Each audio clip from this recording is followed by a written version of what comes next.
For thousands of years, riders have communicated with horses by inserting a bit in the sensitive area of the animal's mouth and manipulating it to steer him in the desired direction.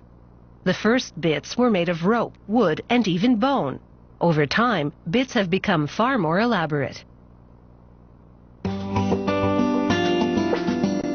With silver and gold embellishments, these Western-style bits are definitely an extravagance. But serious riders don't mind putting their money where their horse's mouth is. To make a bit, the maker first pounds his name onto a curved steel piece. This is the part of the bit that the reins attach to. He stamps one letter at a time to make the lettering fit the curvature of this part.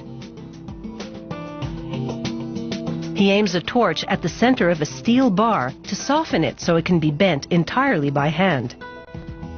He bends the steel around fixtures to shape it into the bit mouthpiece. The mouthpiece will rest on the horse's tongue and the toothless sections of the mouth between the front and back teeth.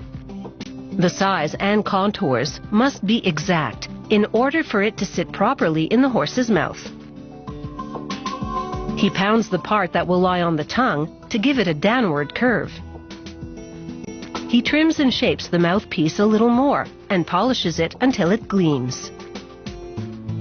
He inserts steel balls in both ends and tack welds them to the mouthpiece. The balls are part of a hinge mechanism. He now permanently welds the balls to the mouthpiece. Next, he installs a copper roller on the mouthpiece. The roller will act as a kind of soother, providing an outlet for nervous tongue action. He sands the end of a curved steel rod to bevel the edge. It will be part of one of the bit's shanks.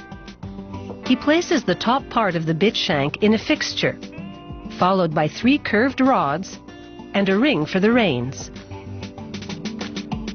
Now perfectly aligned, he welds all the parts together.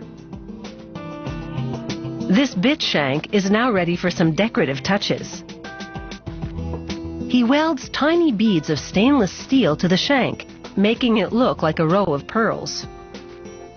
He gives the bit's second shank the same beaded look. He assembles the shanks to the 2 ends of the mouthpiece.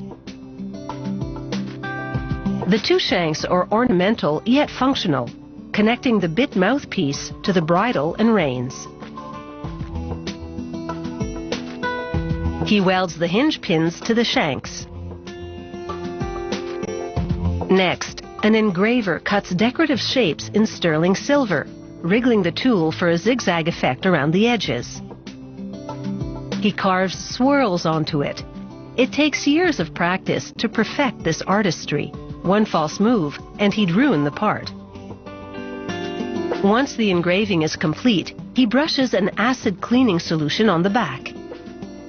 He then melts a tin and silver alloy and applies it to the back of the engraved piece, spreading it for maximum coverage. This molten metal will serve as solder to fuse the engraved part to the shank. To prepare the shank, he heats it from the bottom and cleans it with more of the acid solution. He applies more solder and transfers the engraved silver to the bit shank. He reheats the shank to ensure the solder is completely molten before cooling and fusing the parts together. The engraving is now one with the shank, and he washes it with clear tap water. After he solders more engravings to the bit, he polishes the silver until it gleams. Now the bit just needs the head stall. That's the leather harness that holds the bit in the horse's mouth. He slips the head stall tabs into rings on the bit shanks and screws the ends of each tab very tightly together. Crafted entirely by hand, it takes a couple of days to make one of these bits. After that, it's time to take it for a test trot.